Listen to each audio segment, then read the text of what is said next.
Dear colleagues and friends, on behalf of European Society of Preventive, Regenerative and Anti-Aging Medicine, I'd like to congratulate our friend Ilya Stambler and his team with this great event, scientific event, Longevity Nation Congress. And we're participating for the second time in this Congress. From European Society, we have 5 members of board who are participating in this event. Professor Statis Gonas, the chairman of our scientific society, who presented his lecture yesterday, Professor Marius Kyriazis, Dr. Mario Krause, Ilya Stambler, who is a member of our board, and me. Would like to share our experience and our thoughts on what we consider as longevity medicine and what is the principles of the clinic for longevity medicine and some of these methods and definitions. First of all, we would like to consider that the basic methodological document is the ICF, International Classification of Functioning, which was approved by World Health Organization in 2001, and it includes diagnostic evaluation and evaluation tools in the field of physical and rehabilitation medicine.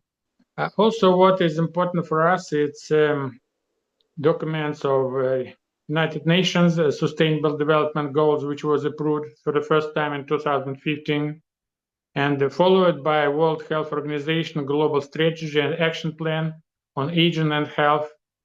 And the strategic objective 5 in this document is stating that our goal is improving measurement, monitoring, and research on healthy aging.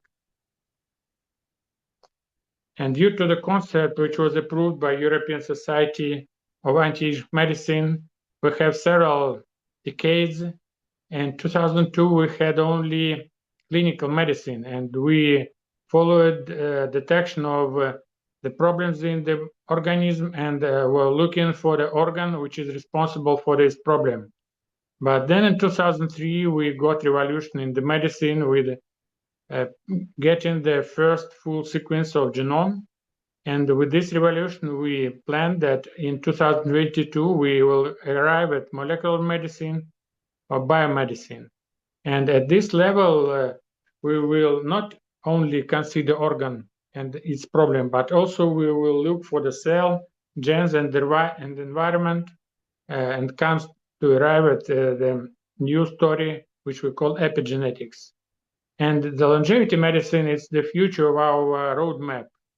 We consider that we will arrive at this step in 2032, when we can treat our problems, future disease on the cell and gene level using gene engineering and gene therapy. Based on our experience for the first 20 years of our roadmap, in 2022, we published our first volume, which was called Handbook on Anti-Aging Medicine, where more than 20 experts from Europe participated, and this book was had included 4 main parts: theoretical aspects of anti-aging medicine, advances in regenerative and aesthetic medicine, and personalized preventive medicine, and methods and technologies for personalized interventions. And what is longevity medicine methodology for us today? First of all, we should present you this definition, how we consider longevity medicine. It's all medical methods that are aimed at delaying, stopping, or reversing age-related process in the body. It's a holistic approach that leads to increased vitality, improved quality of life, and healthy longevity. Then last year on this Congress, Longevity Nation, we discussed these items with Ilya Stambler, and normally Ilya initiated the second volume of our YESAM library, and the concept of the book was to consider what is longevity medicine. Is this the result of the development, wellness and medical spa center, anti-aging practice, or clinical medicine? What is the contribution of academic medicine to the future of longevity medicine? What is the role of anti-aging practice like 4P medicine in the longevity medicine of the future? What are the protocols of regeneration and restoration technologies for the longevity medicine? And what are the pathways and crossroads to health longevity? And the main goal of the project was to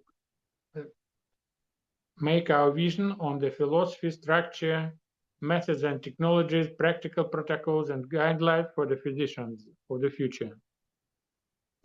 Finally, we arrived at the content of the book, which included 3 parts.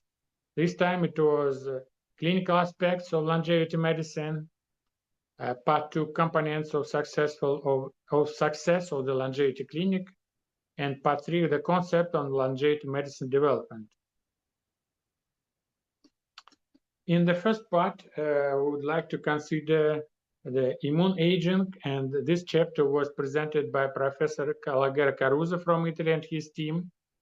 And he stated that decline in immune function with age presents significant challenges for the health and well-being of all the adults. Also, the reduction in the number of blood naive cells, coupled with an increase in the frequency of memory cells and the presence of inflammation, are considered key hallmarks of immune ascent. And he presented some of his experience with age-associated changes in natural immune cells. And here you can see a chart with a cell, a type of the cells, neutrophils, monocytes, dendritic cells, natural killers, the phenotype and changes which occur with aging. Also, we presented these schematic changes which occur during immune aging with people, thymus involution, overall changes, T lymphocyte changes, B lymphocytes, and inflammation process. Also, interaction of sex and gender in defining immune aging through immunobiography assessment was considered. And here are some thoughts from Calagera Caruso and also our partner, Professor Claudio Francesca, who was the founder of this theory, immune inflammation. And the second theoretical aspects which we considered in the first part was neurodegenerative disorders associated with the free radical damage. It was presented by the team of Professor Vittorio Calabrese, current president of our society, and he made a statement that several neurodegenerative disease like Alzheimer's disease, Parkinson's, multiple sclerosis, Down syndrome, ischemia are associated with disorders and with free radical damage. And in this chapter, we presented different hermetic nutrients which can play a role in healthy aging and longevity. And Professor Vittorio Calabrese confirmed that the balance has become the main subject of intense study, particularly those focused on brain aging and neurodegenerative disorders.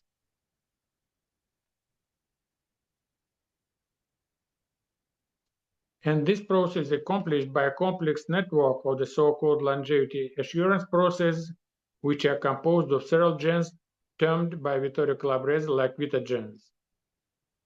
Here we can see some chemical structure of flavonoid and relative components like flavanol, anthocyane, flavan, curcumin, chlorogenic acid, which play important role as anti-aging or longevity nutrients and can be used for protection against future neurodegenerative disease.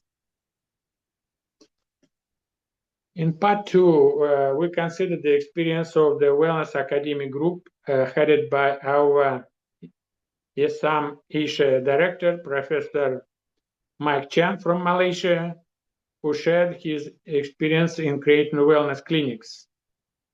And the main approach in wellness clinics is to restore the natural structure and functions of the tissues, organs, and cells by removing harmful factors, external or internal.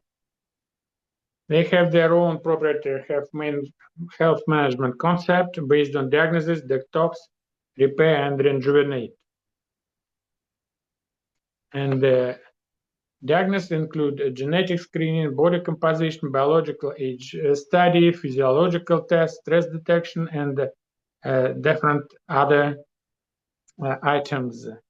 Also, detox is the next important step in regenerative treatment. And the repair protocol includes intravenous infusions of vitamins, activators of mitochondrial oxidation, and precursors of the neurotransmitters. And rejuvenate methods are based on stem cell peptides for anti-aging therapy. Based on our European experience, we consider the following structure of longevity clinic in the future, which will include, on one side, traditional departments like medical fitness, medical spa, wellness and relax zone, detox and infusion therapy, also department of regenerative medicine.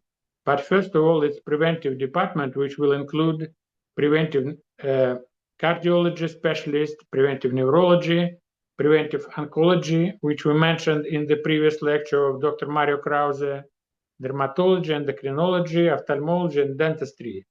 All these specialties which define, on one side, prevention, but on the other side, the quality of life of our future healthy patients.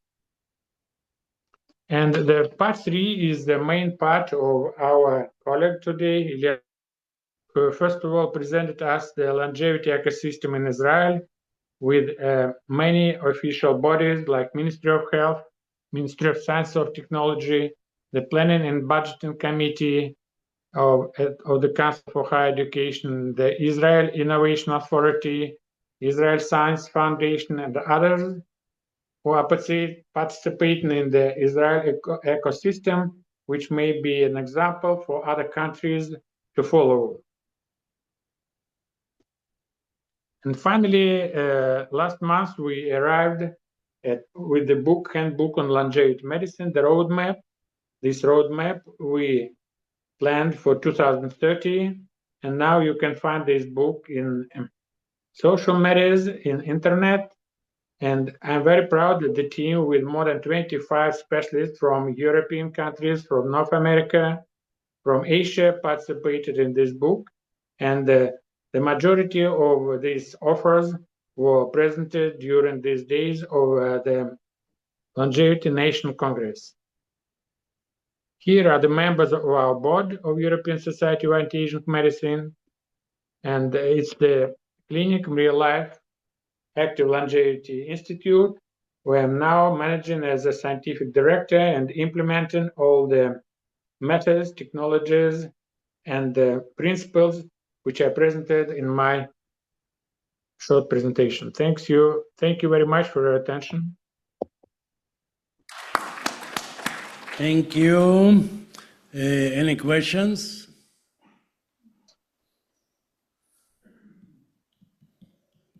What is the price of the book? The price of the book is nearly $60. Oh, okay. Yes, it's about 300 pages. It's about 300 pages, 315 pages. Okay. Thank you, Arseniy. Thank you. Thank you very much.